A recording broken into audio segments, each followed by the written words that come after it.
it's time to sit back and relax with your favorite drink. And listen.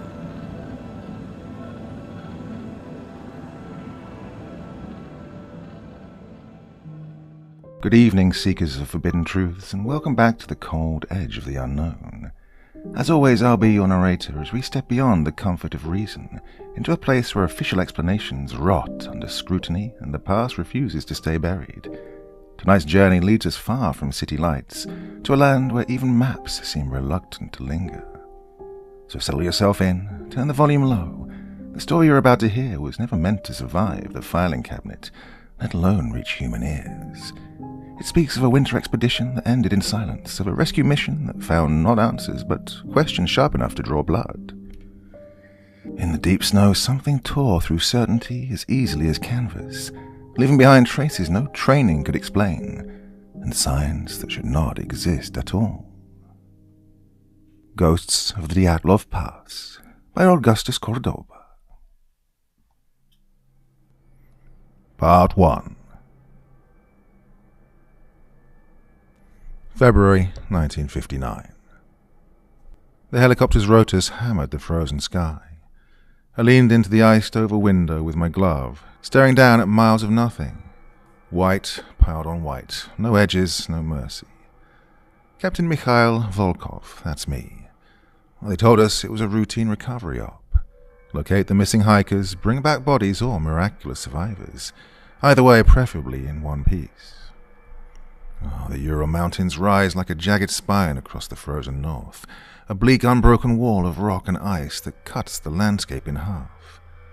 Their slopes are harsh, unforgiving, and lined with twisted, blackened trees clawing at the sky. Snow lies deep and drifts year-round, covering ravines and cliffs that seem to appear out of nowhere. Mist and wind cling to the ridges, carrying with them an uncomfortable silence.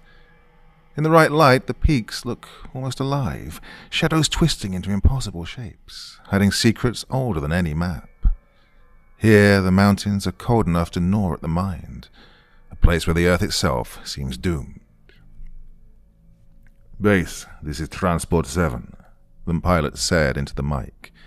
His voice crackled like it was already half dead. "Entering Dead Mountain sector. Confirm coordinates." Only the sound of static came back, and even that dropped out. The pilot tried again. "Base, you copy?" This time nothing answered. No hiss, no crackle, just a blank wall of soundless air. "We've lost all comms, sir," the pilot said, and his hands were firmly locked around the controls. His knuckles were drained white. I watched the panel. The altimeter twitched like it was having a seizure, then spun off into nonsense. The compass followed, drifting in slow, lazy circles, like north that packed up and left. Still on course?" I asked. Lieutenant Dmitry Karpov didn't look up right away. He checked his map with stiff mechanical care. The man lived inside regulations. "Affirmative, Captain. Cholatsiakl, straight ahead." Dead Mountain. Even saying it felt like I was unleashing an evil force beyond our understanding. Behind me, Sergeant Grigory Belanov muttered something foul and quiet. The old war dog had lived through hellfire and shelling, but his eyes kept snapping back to the window, watching the snowfields like they might split open and eat us alive. "Locals won't touch this place," he said. "They say it's cursed. Bad spirits."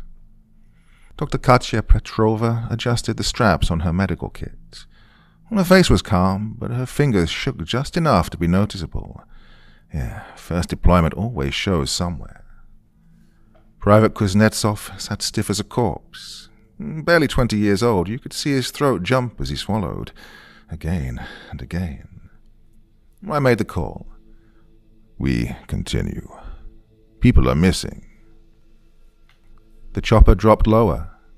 The quiet outside pressed in on us, like it knew we were coming. We hit the ground hard. The landing rattled my teeth. The rotors wound down, coughing, choking, and then they died. That's when the silence hit us full force. Now, I've been in hot zones, firefights, barrages. I know the hush that follows gunfire, and this wasn't that. No, this was something else completely. I kicked the door open. God, the cold wasn't just freezing, it drilled straight into your bones and settled there. 30 below, easy, maybe more. God, my breath froze mid-air. I stepped out, and the snow crunched under my boots. This sound felt obscenely loud against that dead quiet. There was no wind, no birds, no distant groan of shifting rock. Just our breath and the gear creaking. "Right, form up," I said. My words dropped flat, swallowed before they could travel. They gathered around me. Belanov swept the slope with his rifle, his eyes razor-sharp as always. He then pointed uphill. Tracks." I crouched down and studied them. Well, these were old impressions, half buried and fighting against fresh snow not to disappear. And these were human, and there were several sets. "That's them," Karpov said. Well, we moved out immediately, and each step we took sank deep. The snow clutched at our boots, dragging us into it. I kept my rifle raised. A habit, sure, but my finger rode the trigger closer than doctrine suggested. Behind me, Kuznetsov breathed. It was the panic breathing of someone inexperienced in all this, and I'd seen it plenty. "Easy, Private," I said, not bothering to turn. No reply, just that broken rhythm, while the silence followed us up the hill. We crested the rise, and there it was. An orange tent, half swallowed by the snow. The fabric hung in strips. It's not weather damage, not wind, no. These were cuts, clean, violent, and intentional. I advanced slowly with my rifle up. Karpov left, Belanov right.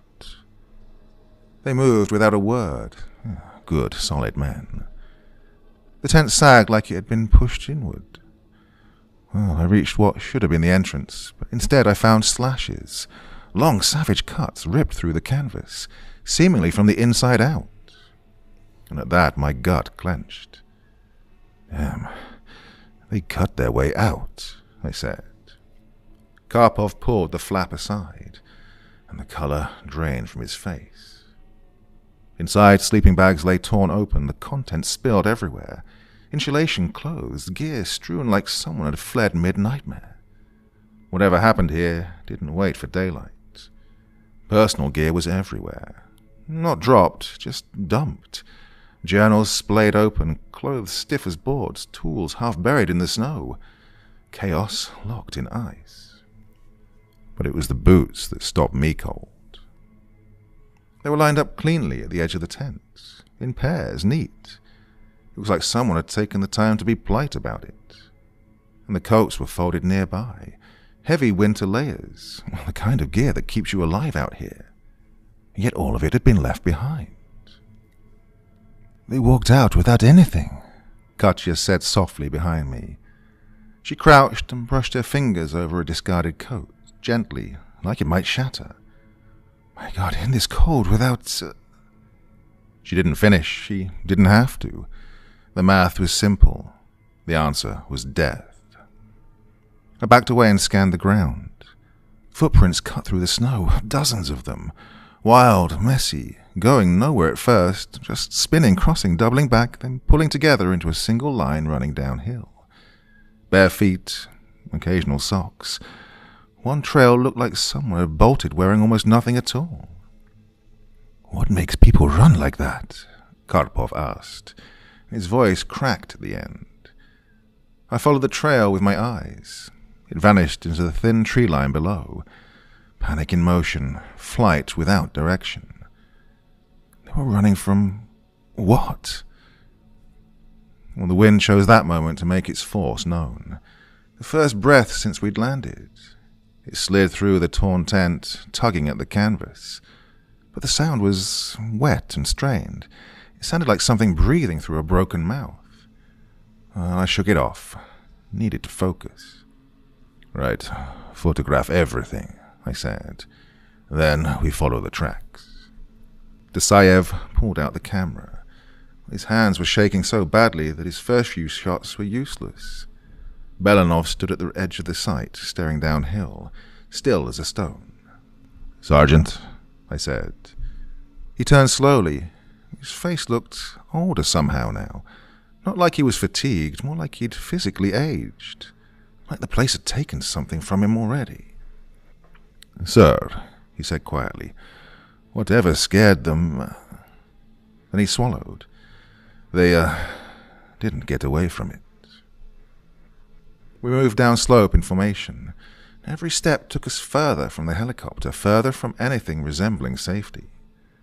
The tracks led us toward the trees as the snow deepened. The forest came into view, piece by piece.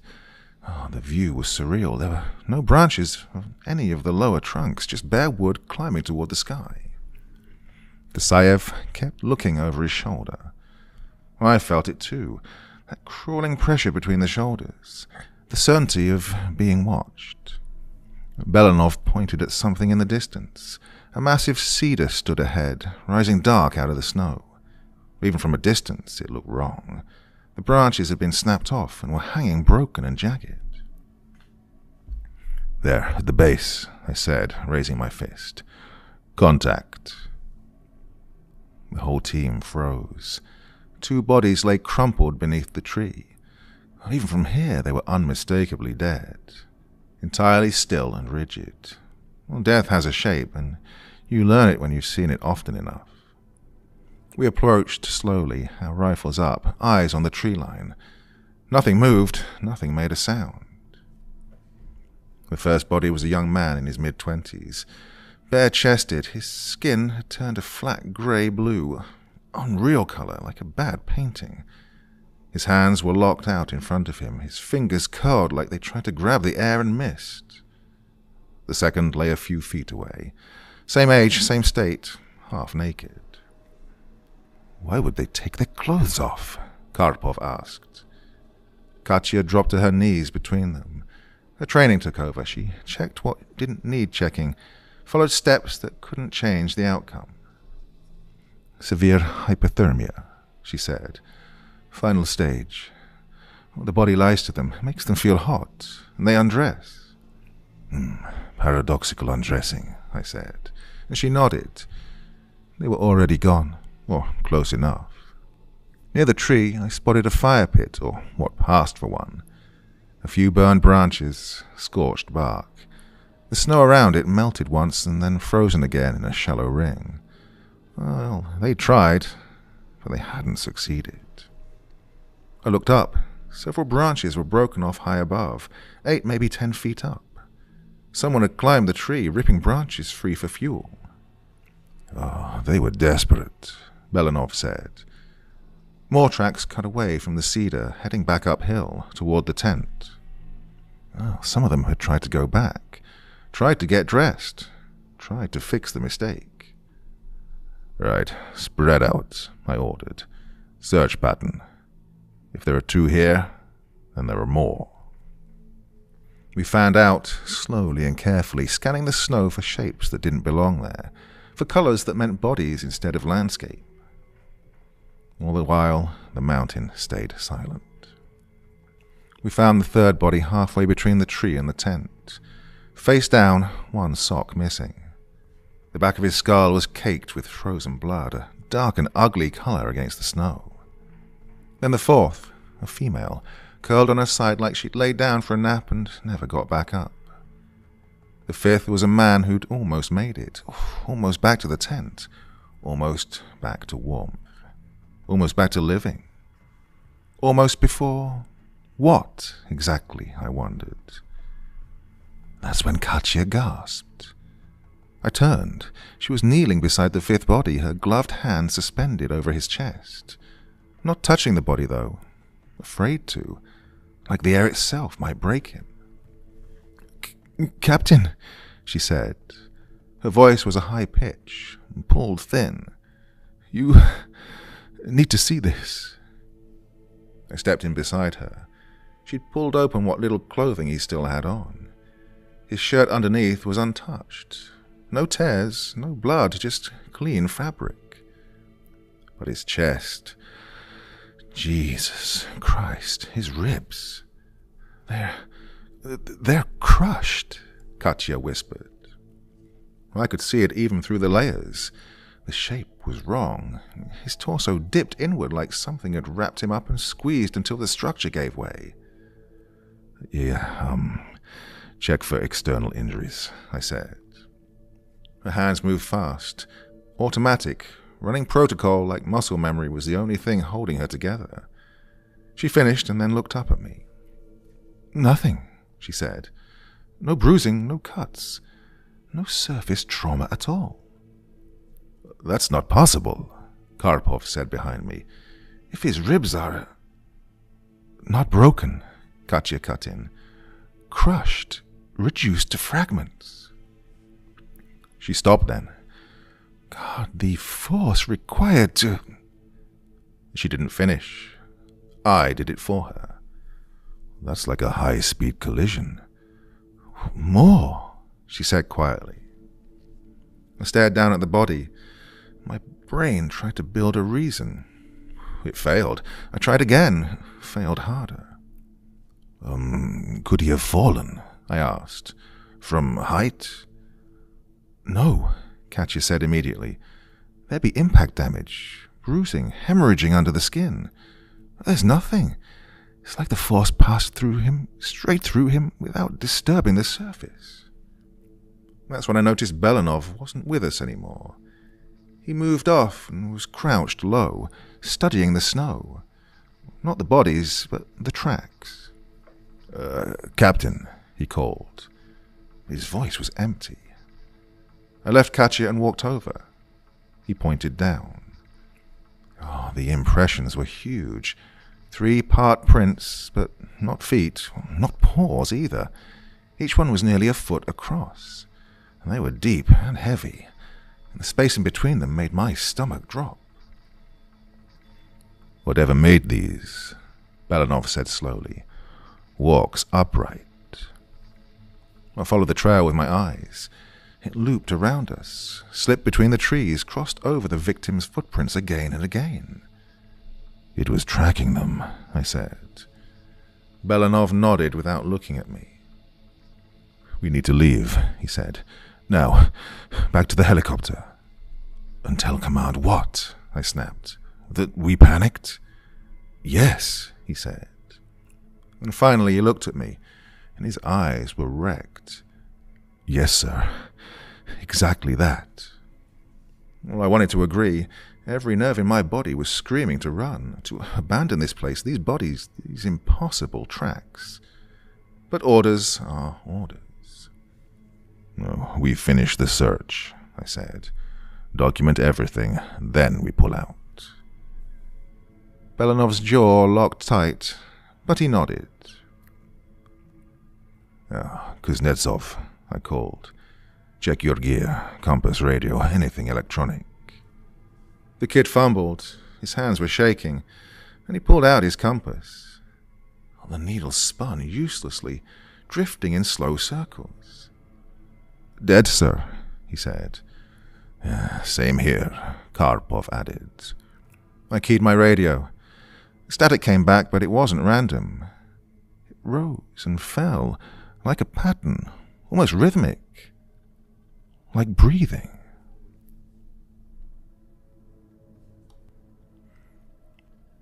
Part 2.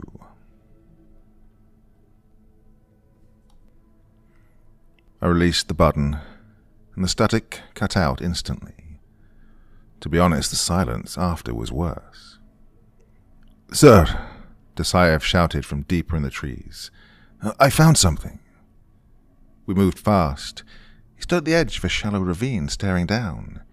His rifle hung limp in his hands like he'd forgotten what it was for. I stepped up and looked over. 4 more bodies, half buried but visible enough. Oh, Christ, Karpov breathed. We climbed down carefully. The ravine dropped about 15 feet, shielded from the wind. The snow here was older and packed down, partially melted where the sun hit during the day, and that's why we could see them so clearly. The first was a woman, her face tilted upward, her eye sockets were empty, staring at nothing, and her mouth was frozen open in a silent scream. Katya knelt beside her and forced herself into clinical mode.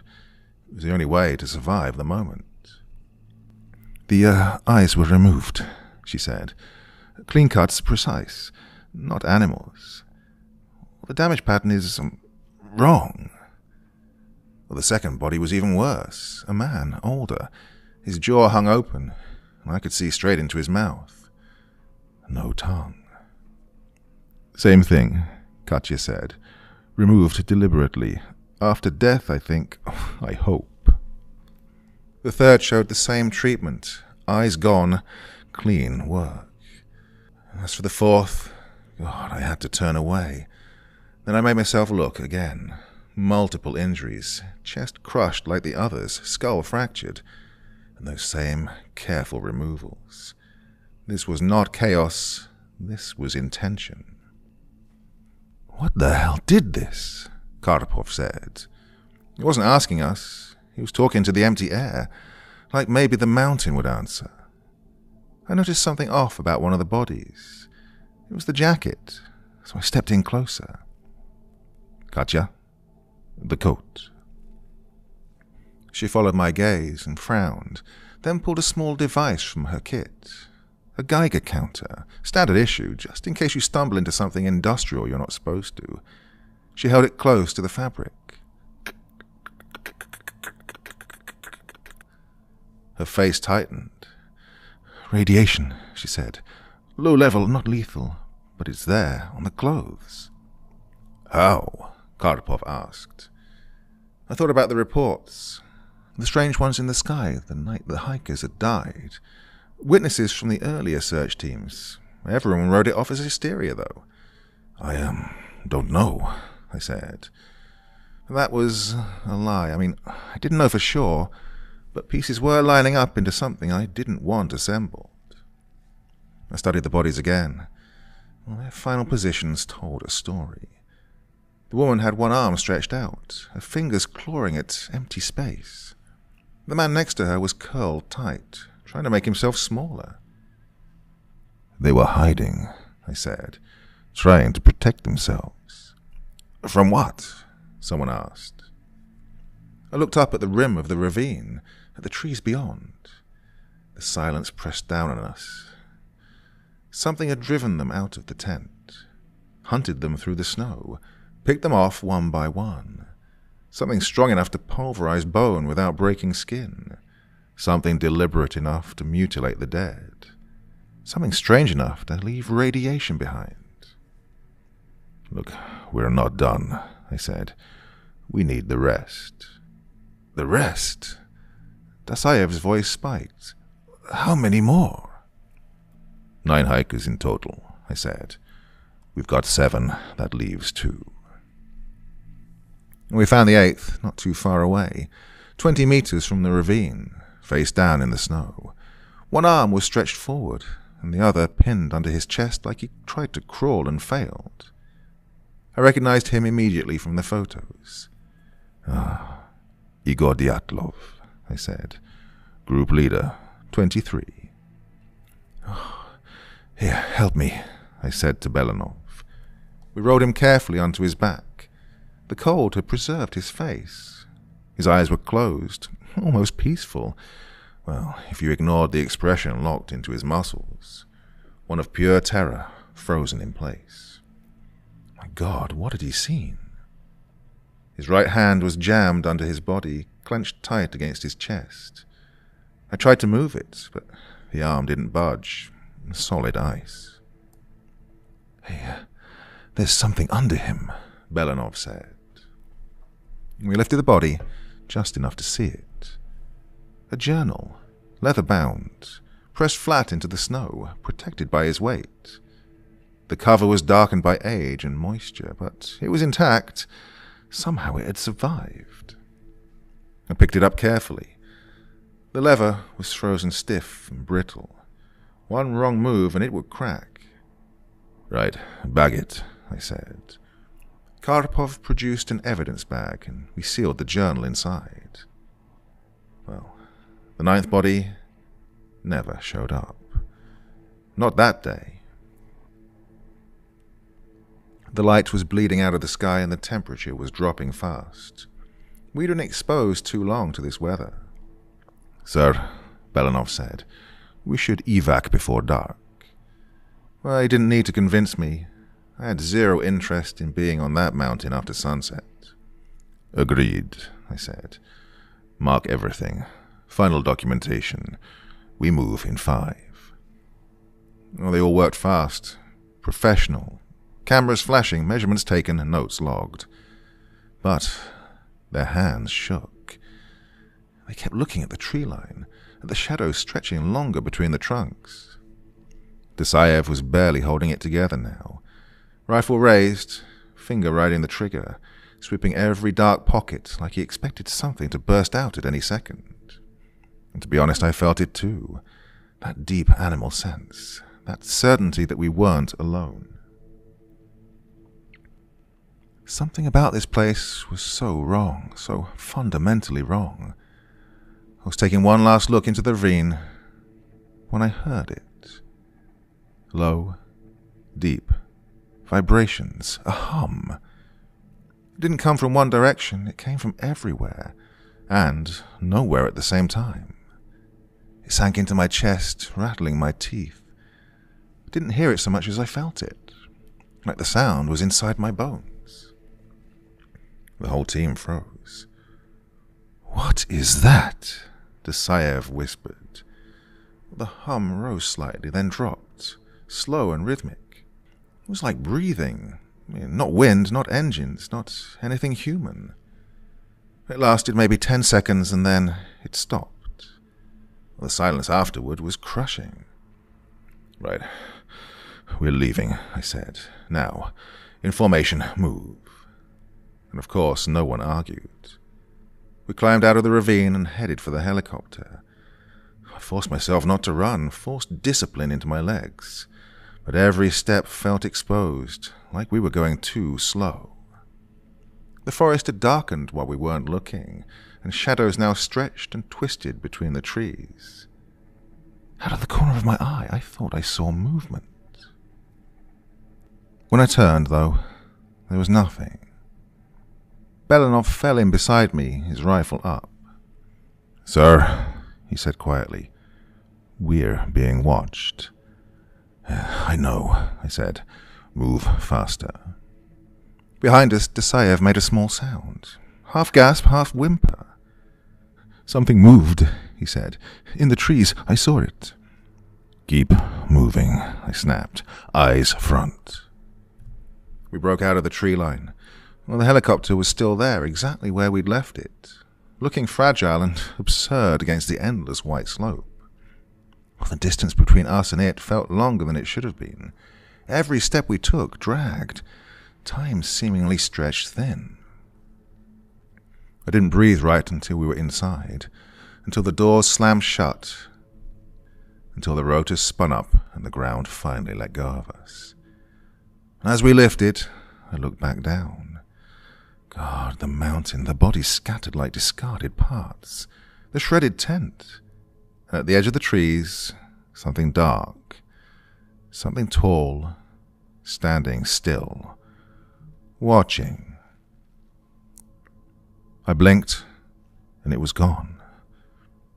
But Igor's journal sat heavy in my lap, solid, patient, and waiting to be read. Whatever happened up there, it was written inside those pages. But to be honest, I wasn't sure I wanted to read it anymore. The flight back was deadly quiet. No one spoke. No one even looked at each other. The moment we cleared the mountain range, the radio crackled like nothing had ever been wrong, though. "Transport 7, this is base. You're back on the grid. Report status." Well, the pilot rattled off coordinates and ETA, calmly and by the book. His voice was steady, and his hands gave a different story. We touched down as the sun scraped the horizon. The base looked perfectly normal. Lights glowing warmly, buildings solid, people moving with purpose. Back to civilization. But something felt wrong, like we'd dragged something back with us, like the mountain had let us leave, but not empty-handed.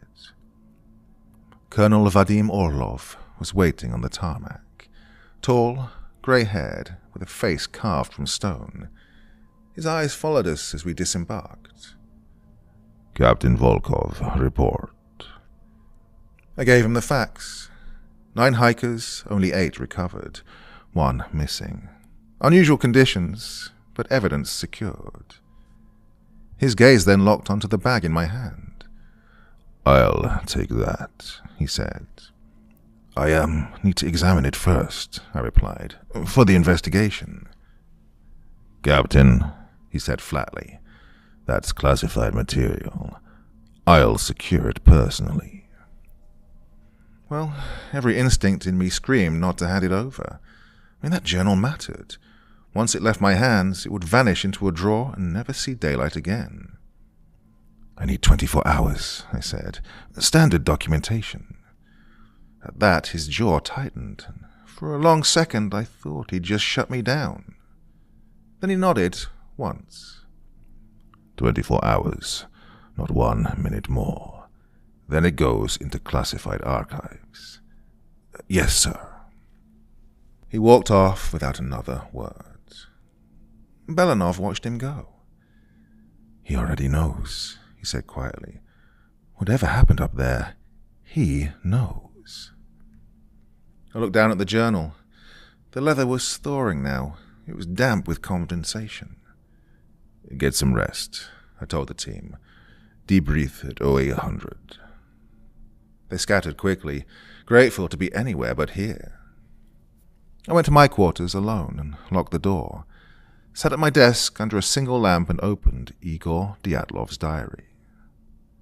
The first entry was dated January 27th, 1959. Well, the handwriting was neat. It was careful, optimistic, you might say.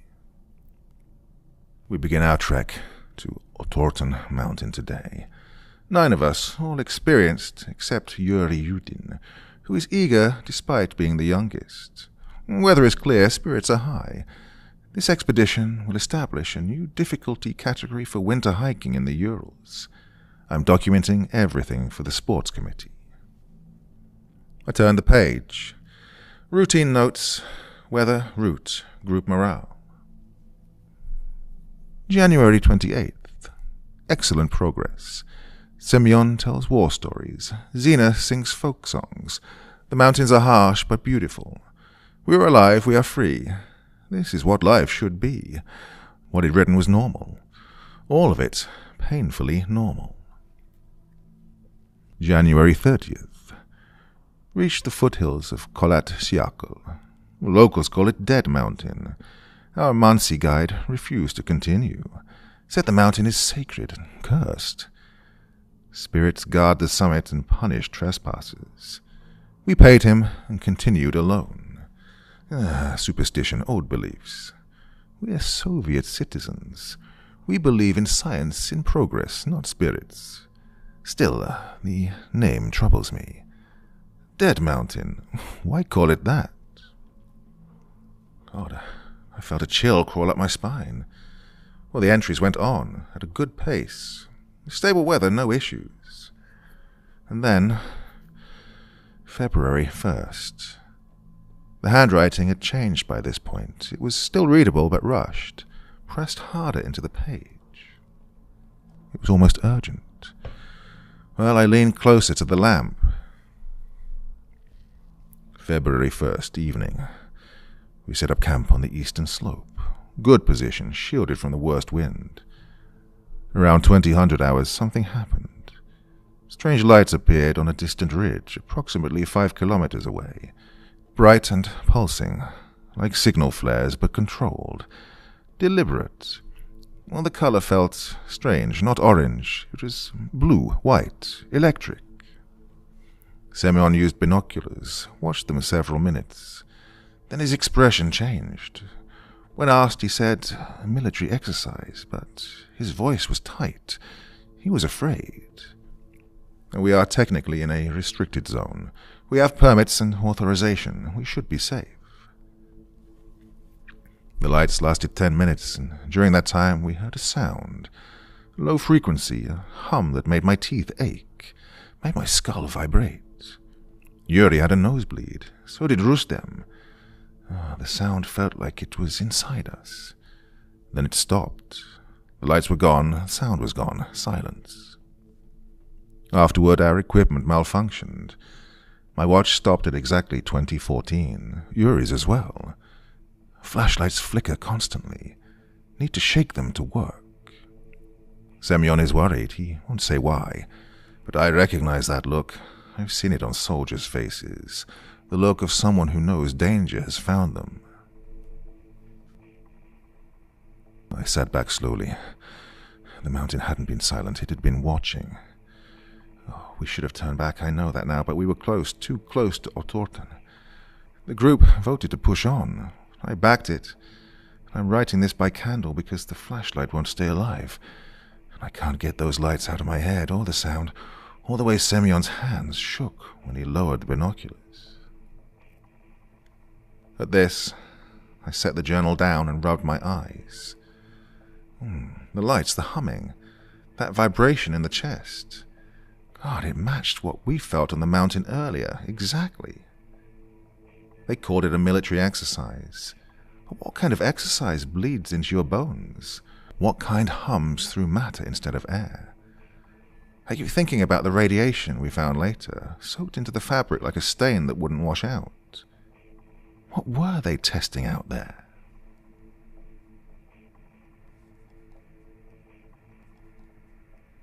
Part 3. The next entry was February 2nd, the morning. None of us slept. Nightmares across the board. Zena woke up at 0300 screaming. Said she dreamed of shadows with too many limbs. Said voices were calling her name from outside the tent. After that, she wouldn't talk. Just sat wrapped in her bag staring through people like they weren't there. Yuda had dreams too. Wouldn't say what. She's been quiet all morning. Keeps checking behind her like she expects something to be standing there. I dreamed I was drowning. But not in water, in something thick, heavy, dark. God, hands everywhere pulling me down, and dozens of them. When I woke up, my nose was bleeding again. My pillow was soaked red. Yuri's watch is still frozen at 8:14. So is mine. We checked the spare compass this morning. The needle won't settle. It just turns, slowly, constantly, like it can't decide where north is, or like north wouldn't stay put. My God, this is wrong, all of it. I told them we should turn back. We voted again, 7-2. Continue. Only Semyon and I wanted out. Semyon pulled me aside after. Told me he's seen things like this before. Not exactly, but close. During the war, near a German research site they hit in 44, all equipment failures, nightmares, lights in the sky. He wouldn't say what happened to his unit after that. He didn't need to. His eyes said enough. We're in something's territory, he told me. We need to leave. Well, democracy won. We're breaking camp in an hour, heading higher toward Dead Mountain Summit. I'm writing while I still can, while my hands still obey me. I don't think it's going to last, though. I turned the page then. God, my hands were shaking now, just like Igor's must have been. The next entry was barely controlled. Letters pressed hard into the paper, slanted and rushed. February 2nd, afternoon. Something is following us. No, the compass isn't broken, it's lying. We checked it against the sun. The needle points the opposite direction it should, like it's being pulled towards something else. Something that isn't north. 2 of the cameras jammed. Zolot tried to fix them. He's good with gear. He took them apart, rebuilt them. No change. The film inside was exposed, all of it, like someone had opened the cameras in full daylight. But no one did. They were sealed. The exposed film showed something. Shapes, faint outlines. Zolot wouldn't let anyone else see, though. He burned the film and said it was useless. I saw his face when he looked at it. I saw the color drain out of him. I stopped reading at this point and looked at my own hands. They were trembling. I forced them still and kept going. Zena won't be alone now. She stays within arm's reach of someone at all times. Says she feels eyes on her back. Says it gets worse when she's isolated. I felt it too. We all do. No one wants to say it out loud, though. The mountain is deadly quiet. No birds, no animals, nothing. Just us, the wind, and this crushing silence. Well, we stopped for lunch. I walked about 20 meters away to relieve myself. That's when the feeling spiked, like a spotlight snapping on. I turned fast. Nothing there, just snow, stone, twisted trees. The feeling followed me back, though. Sat on my shoulders like weight. We're being watched. We're being studied, tracked. I'm sure of it now. Rustem found something while we were setting camp. Tracks. He showed me quietly. My God, they were huge. 3-part impressions. Not toes, not anything I recognize. Each print nearly a foot wide, sunk deep into the snow. Whatever made them is heavy, very heavy. The stride suggests something tall, 8 feet, maybe more. And the tracks circled last night's campsite, more than once. We slept while something walked around our tent. Something thinking, something deciding. "What is it?" I asked Rustem. Well, he shook his head. Nothing that should exist. We didn't tell the others. What would we say? That something impossible is stalking us? My God, they're scared enough already. My mouth went dry at this. I poured water and drank. It tasted like metal. I kept reading. 10 p.m. None of us can sleep. We hear sounds outside the tent. Footsteps in the snow, slow, heavy, deliberate, and circling us. At first I thought it was the wind. Well, there is no wind. The air is dead still. Yuri volunteered to check. Young, brave, and stupid. He grabbed the flashlight and unzipped the tent. We listened to his boots crunching away, and then they stopped. Silence. "Yuri," Zena called. No answer. And then footsteps, fast now, running. He dove back into the tent, white as chalk, eyes blown wide open, breathing like he'd run for his life. "What did you see?" Semyon demanded. But Yuri just shook his head again and again. Then, finally, something moved between the trees, down the slope, something big, too big. "What was it?" I asked. I don't know. The light hit it, and it moved. It was fast and oh so wrong. Things don't move like that. We all sat there listening, and the footsteps came back. They were closer, right outside the tent wall. We heard breathing, wet and heavy, like lungs forcing air through a body not built for it. Lyuda grabbed my arm, her fingers dug in hard enough to bruise. The tent wall pushed inward, just a little, like something pressing against it, testing it, feeling the fabric. We didn't move, we didn't breathe. Then the pressure stopped. The footsteps retreated, slow and unhurried. Well, it knows we're here. It knows we're trapped, and it's taking its time. Midnight. The noise has finally died, but sleep isn't happening. Not for any of us. We set watches, 2 up at all times, blades out, ice axes, knives, whatever passes for a weapon. I'm writing because my hand needs a job, because if I sit still too long, my head fills with the quiet outside the tent, with the question of when it comes back and what it'll do when it does. 12:30 a.m. Something's off with the air. Well, the words smear here. The ink's dragged and warped, like the pen couldn't keep up with his hand, like Igor was shaking so hard the page never had a chance. The air feels thick, heavy. Every breath is work. Pressure swelling inside our skulls like we're descending underwater. Yuri's nose starts bleeding again, and mine follows. The Rustem is gripping his head, teeth clenched, says it feels like something has its hands inside his brain and it's squeezing. The tent shudders. It's not wind. I keep telling myself that, saying it over and over like it might turn to be true, but it isn't wind. Something is outside. The walls bow inward. The canvas is stretching, deforming. I can make out the shape pressing against it. It's not hands, not anything with any kind of right shape. The angles are wrong. Oh, too many bends, too many joints where joints shouldn't be. We hear it breathing. Right there, inches away. It's wet and thick, like lungs that were never meant to breathe air, forcing it anyway, processing something toxic to them. Sunita is crying. Quietly, tears sliding down her face as she stares at the bulge in the wall, at the place where the tent no longer belongs to us. Semyon's knife is out. He's gripping it so hard his knuckles have gone white. If it comes through, he says, his voice flat, we fight. But fight what? Something we don't understand, something that doesn't belong in this world. Oh, my head feels like it's going to split. Copper floods my mouth. Blood. My vision tunnels.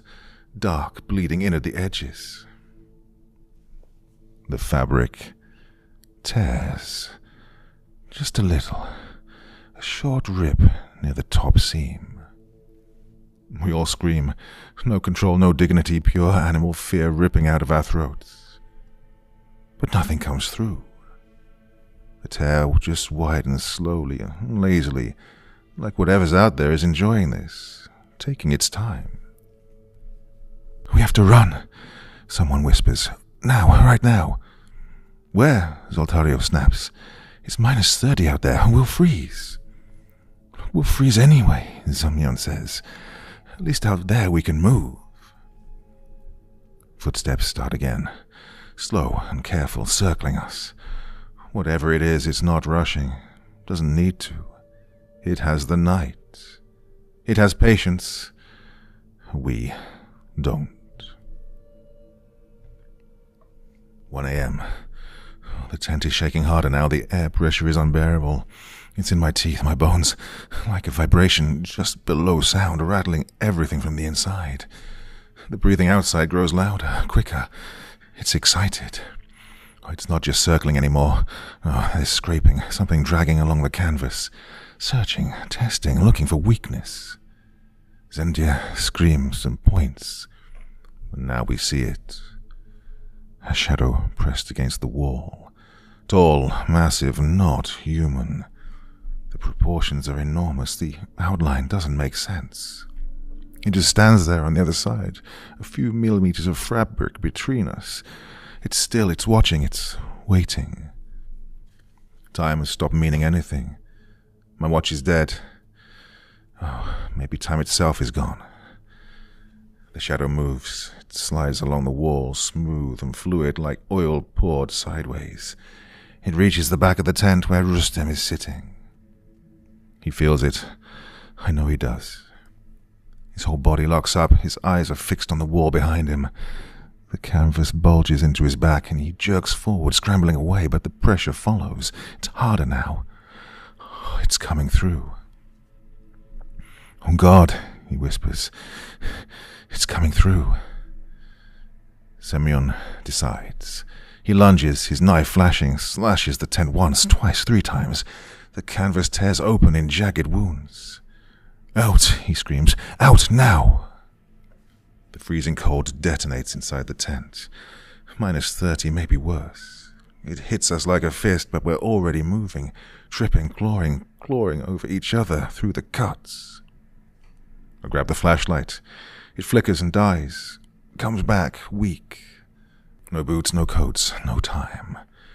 Behind us, the tent collapses. Something huge is moving through the space we just abandoned. We run downhill toward the trees.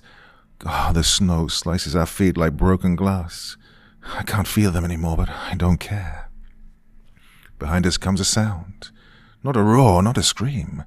Or something between.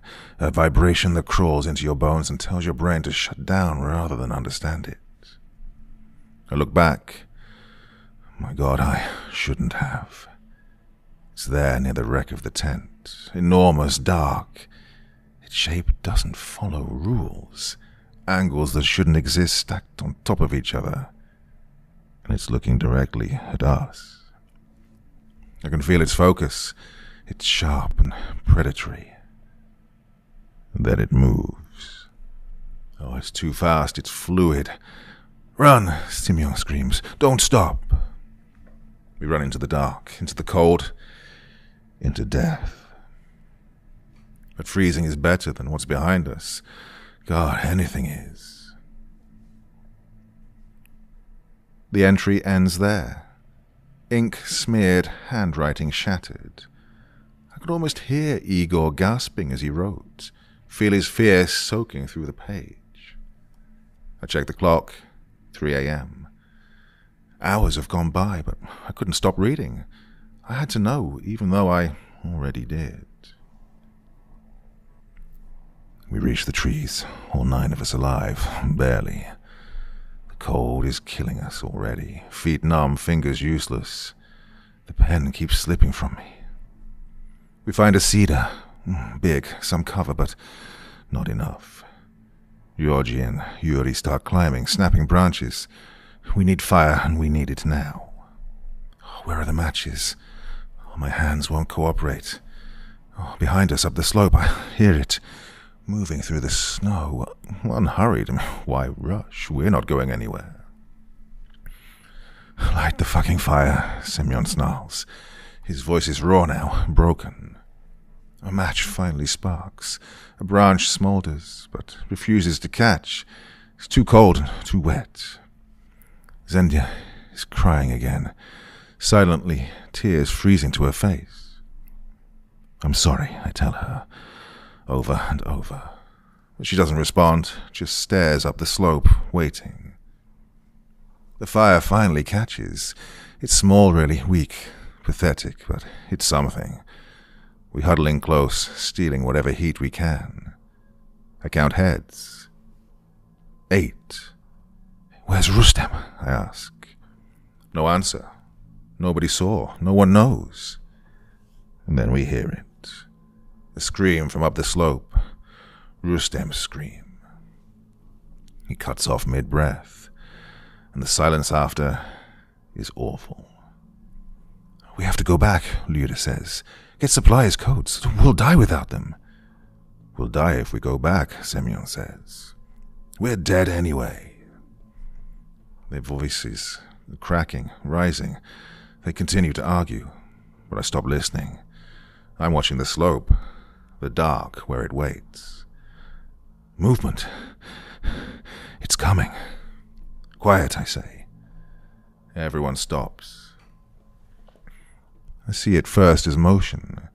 Something dark sliding downhill between the scattered trees. Not running, just flowing.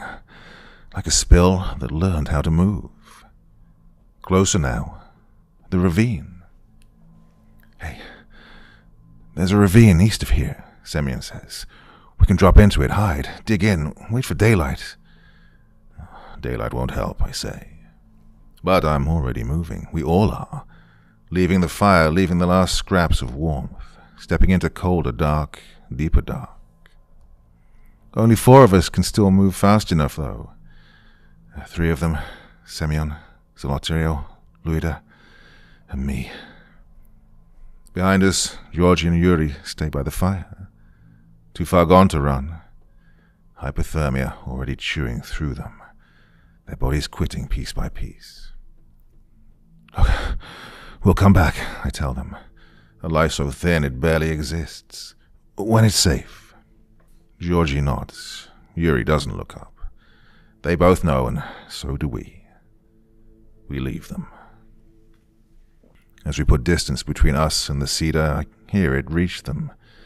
Hear Georgie scream, then Yuri. Then silence like a door slamming shut on the world. And us, we run. We find the ravine, drop down into it, maybe 15 feet deep. The walls block the wind. Maybe block it too. Maybe. We claw at the snow, trying to dig, trying to make a hole, a pocket, anything. but the snow is like concrete. Our hands are useless, our fingers stiff and white and dead. Lyuda is crying, loud now. I can't feel my feet. I can't feel my feet. None of us can. That's the last stage, the point of no return. We're dying. But that's not what kills us. No. It appears at the edge of the ravine, outlined against the stars. I see it clearly now. I mean, really see it. But my brain refuses the image. The shape won't stay still. Angles slide, reassemble, collapse, like staring at something that changes when you try to focus on it. Too tall, too thin, limbs bent, and a head, if that's what it is, stretched and malformed. And eyes, or one eye, or many, or none. They catch the starlight and give it back wrong, depending on how I look at it. My mind fractures trying to assign meaning to this. Lyuda screams, and the sound bounces around the ravine and comes back twisted and degraded, like the place itself doesn't even want it. Then it moves. It drops into the ravine with us. No jump, no impact, just suddenly here, like gravity doesn't apply. Zoltaria shoves Lyuda behind him. "Run," he yells at me and Semyon. "Run now." But I don't. Fear locks me solid. My muscles are dead, my thoughts frozen. Lyuda is yanked backward, ripped away from him like she weighs nothing. I hear her body hit the ravine wall. Wet sounds and sharp cracks, and then nothing. Semyon grabs me, drags me, screaming at me to move. We scramble, trying to climb out. My hands slip. I have no strength, no feeling. Behind us, Zoltario is now screaming. Don't look back. The screaming stops, and I glance sideways. Semyon's next to me, or what's left of him, I should say. His chest is crushed inwards, his ribs punched through his coat like broken steaks. I didn't hear it happen. It's just me now, alone in the ravine, with it. I can't climb out. My body won't listen. Cold has eaten the wires. So I crawl instead, dragging myself through the snow, away from it, towards nothing. There's nowhere to go. It stands over me. I can feel it without touching it. Oh, the weight, the pressure, the bending of the air. I look up, force myself to look, to witness. It fills my vision. Oh, just impossible. Not animal, not human, not anything from stories or hells or myths. No, something else, something that shouldn't exist, but something that does. It reaches down toward me with something that might be a hand, or might be something pretending to be one. The entry stops there. The pen dragged across the page, leaving a long, ugly smear of ink, and then nothing.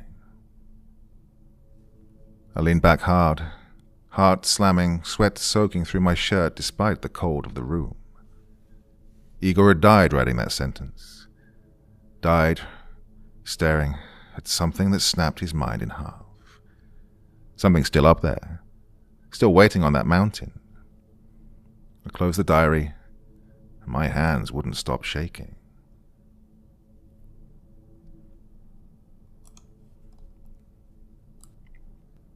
Part 4. It was 5 a.m. now. It had been 3 when I started. Time seemed to have vanished while I lived inside Igor's last hours. Now my quarters felt strange, like they were too small, the walls too close, like I was in that tent all over again.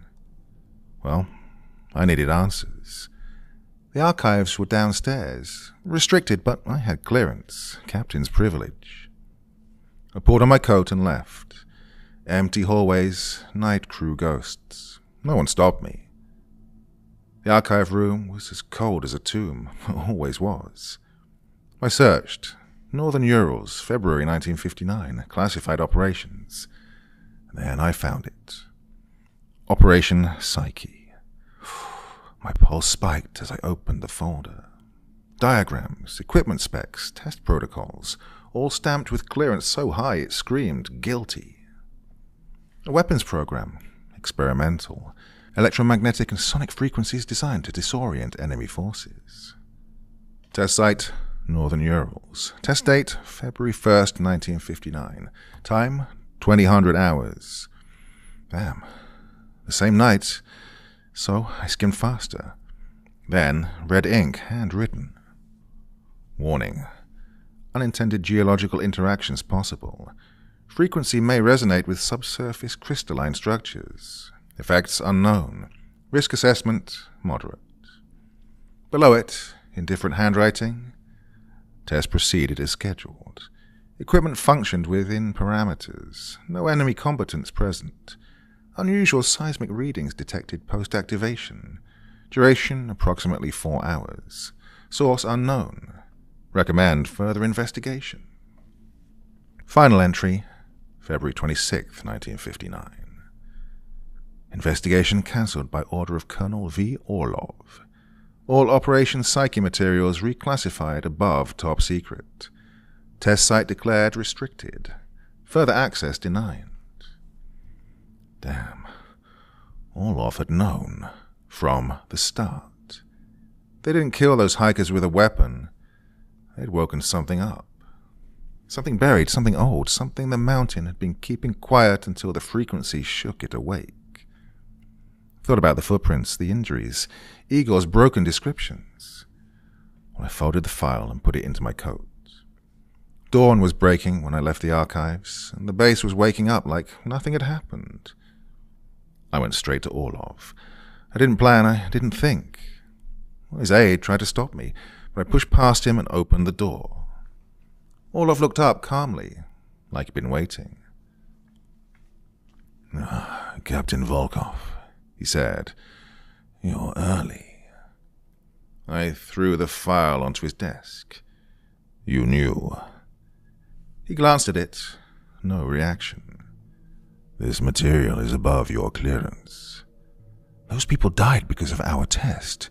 We woke something up, something that hunted them." "Sit down, Captain." "I won't." His voice cut through me, though. His command voice, automatic. So I sat. He leaned back, studying me. "What do you think happened on that mountain?" "Our weapon triggered something. I don't know what, but it was there, and it killed them." "And you believe this because of a diary written by a man dying of exposure?" "But the injuries." "An avalanche," he said flatly. "A tragic but natural event." "It wasn't an avalanche. Anya confirmed it."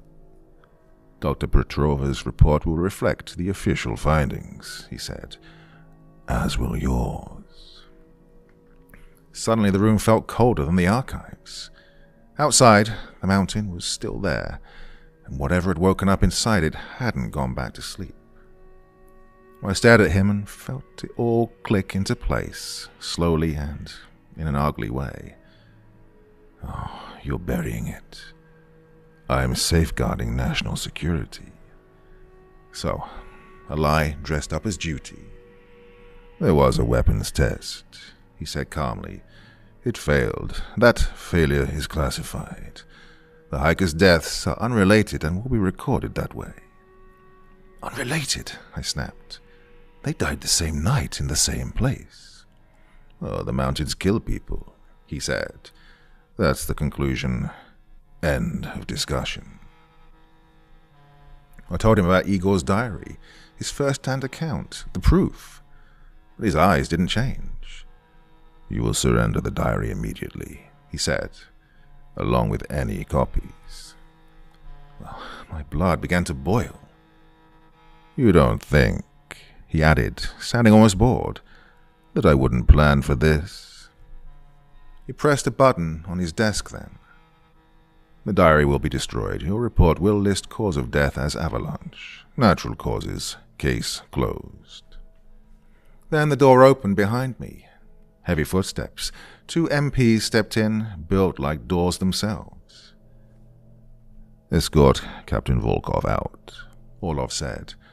and confiscate all materials related to the Dyatlov incident. I stood up. No, you can't. I can, he said, and I will. He leaned forward slightly at this, his eyes flat and empty. And, if you value your career, he said quietly, your freedom, your future, you will forget everything you've read, everything you think you know. This incident is closed. That's an order. The guards took my arms, not in a rough way, but not gentle, just professional. They walked me out, searched me, found the file, and took it. They didn't find the pages, though. The ones I copied from Igor's diary the night before, hidden under the floorboard beneath my bed. Didn't know about those. And 2 weeks later, I filed my official report. Dyatlov hiking expedition, final assessment. Cause of death, avalanche compounded by severe weather and hypothermia. 9 members of the expedition were struck by an unexpected avalanche on the night of February 1st and 2nd, 1959. The avalanche damaged the tent, triggering panic and a rapid evacuation without proper cold weather gear. In darkness and confusion, the route became separated. Members succumbed to hypothermia at various locations. Certain injuries are consistent with avalanche trauma and impact with terrain. Conclusion: natural disaster. No evidence of hostile action or foul play. Case closed. Oh my. Every word was poison, every sentence felt like betrayal. But I signed it and submitted it. Because I wanted to live, because I had no choice. The investigation had ended, the files were sealed, and were classified beyond reach. The families were told it was an accident. Tragic, unavoidable. Igor's diary was officially destroyed. I even watched it burn. Stood there while a soldier fed a leather-bound journal into the incinerator. Well, it wasn't the real one, though. I'd swapped it out, replaced it with a harmless copy filled with weather notes and route planning pulled from Igor's earlier entries. All clean, all innocent. While the real pages stayed hidden under my floorboard, waiting. Belanov was transferred to a Siberian base so remote it barely existed. He tried to call me once, I think. The line went dead before he could speak. Katya was reassigned, a new unit in a new region. I heard she'd requested it herself. Couldn't sleep anymore. Closed her eyes and saw the broken bodies every time. She stayed quiet after that, became Orlov's aide, followed orders, and never mentioned Dead Mountain again. Kuznetsov disappeared. 3 weeks later they found him in Moscow, drunk, screaming about monsters in the mountains, things that weren't supposed to be real. They locked him in a psychiatric ward, chemical therapy. He stopped talking, stopped being anything. As for me, I stayed, kept my head down, did my job, filed reports. But every night I pulled out those copied pages and read Igor's words. Someone had to remember. 3 months passed and spring came. The snow suddenly started to dissipate. And they found the 9th body, buried in the ravine under 6 feet of packed snow. I wasn't on recovery this time, but I read the report. Same injuries, same impossible damage. Missing tongue, missing eyes. The report blamed scavengers, decomposition. But I knew better. And that's when the dream started. Every night I'm back on the mountain in the ravine, looking down at the bodies, and something is behind me. I can feel it. It's huge and it's patient. I try to turn, but I can't. I hear breathing, wet and labored. Then I wake up shaking, drenched in sweat. Same dream every night. So I request a transfer. Moscow, anywhere. Denied, however. I'm essential personnel. So I stayed, stuck at a base in the shadow of the Urals. And on clear nights, I can see the mountains on the horizon. And I remember what's out there. I started digging quietly, using my clearance, pulling old reports. Patterns emerged over the years. Disappearances, deaths, unexplained events. Northern Urals. Decades back, longer if you listen to local legends. Well, the Mansi were right. Dead Mountain wasn't cursed by spirits. It was worse. Something lived there, always had. Something the weapon test woke up, and maybe never put back to sleep. Open a new file, personal and handwritten. Operation Dyatlov, personal log. Entry 1. At the top of the page, I wrote Igor's last sentence, the one he never finished. I can see it. What had he seen? What broke his mind in those final seconds? Well, I didn't know, but I had to try. 6 months after Dead Mountain, autumn 1959, my investigation had grown.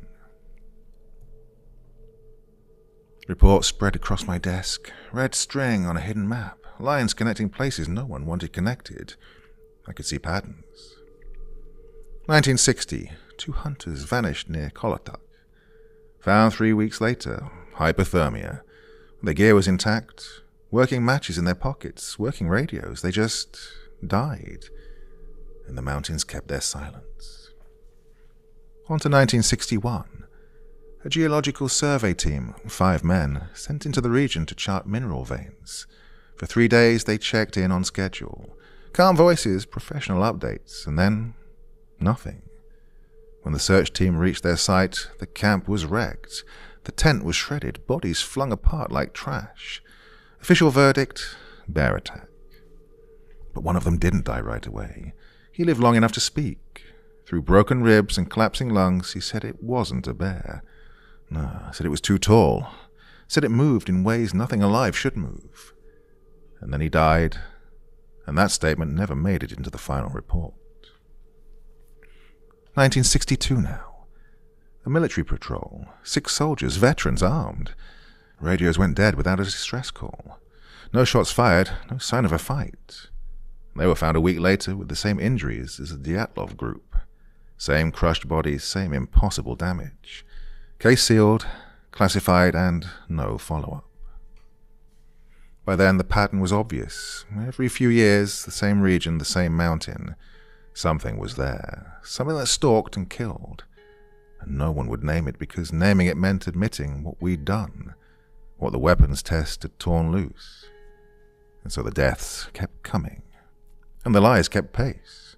And whatever lived on that mountain waited, patiently, unbothered by time. I added another report to my private file. Fresh, last week. 3 hikers heading up Dead Mountain, despite warnings, despite the area being quietly restricted. They were overdue. A search was already being planned. I knew what it would turn up, knew how the bodies would look. I couldn't stop it, couldn't even warn them. Couldn't tell the truth because the truth was buried under stamps and signatures and fear. All I could do was write it down, preserve it, keep the record alive, even if no one would ever read it. And tonight I'm at my desk, the window cracked open despite the cold, staring north. The mountains cut black shapes into the stars. Dead Mountain sits among them. I'm writing because I have to, because someone has to know, even if that someone is only me. Igor's words, those last words, won't leave me alone. I can see it. What did he see? What finally shattered him? I don't know, but I think about it constantly. I'm not the man I was, the man that believed in systems, in logic, in explanations that fit neatly into reports. This man I am knows better.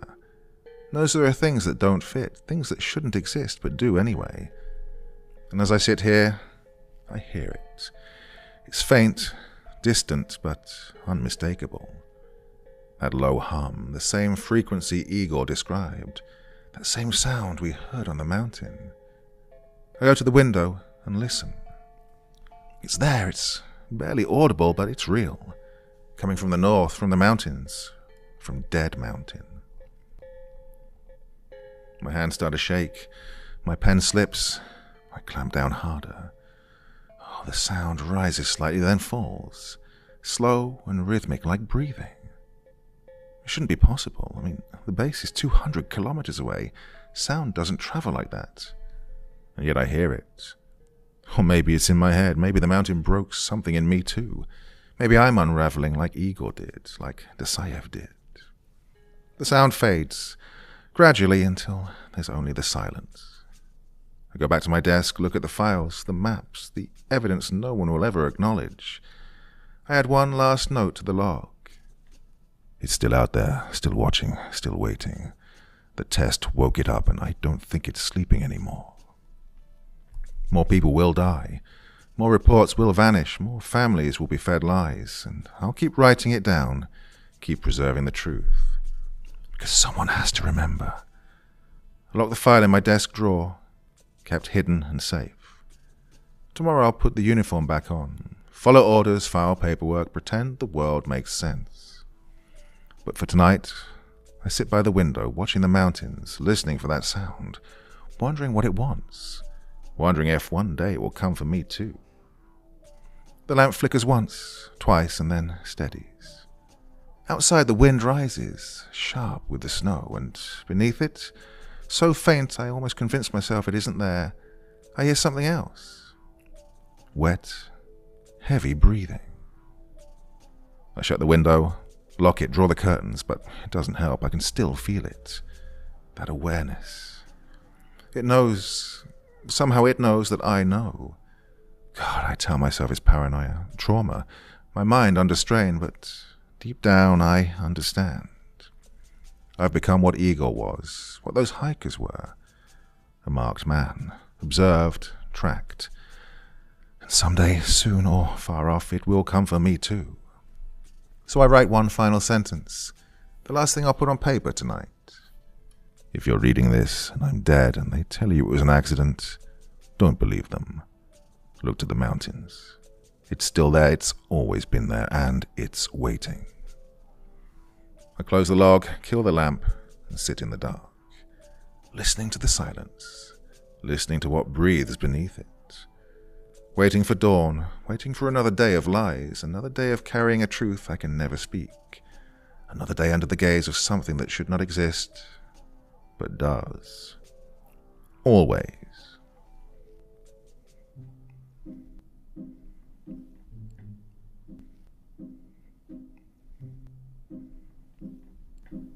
Well, my dear friends, that's a case that's always fascinated me, and I really enjoyed the interpretation of the unknown in that story. Thanks again to the author, Augustus Cordoba, as ever, for that wonderful effort. Thoughts, feelings, anything else you want to say in the comment section below the video, and as ever, I will do my best to join in the conversation.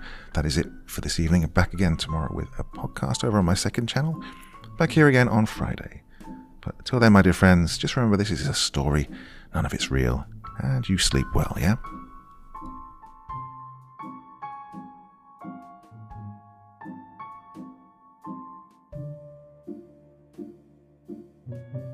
Thank you so much for taking the time to listen to this story today. Really means a lot to me and to the author of the story, of course.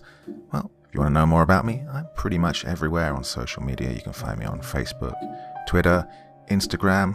You can download my music on SoundCloud. I've got a Patreon if you feel like. Throw me $1 or $2. Very much appreciated. And of course, on Reddit, I have a place where you can leave stories if you want me to read one that you've written. Well, hoping to see you all again very soon. Till then, sweet dreams. Bye-bye.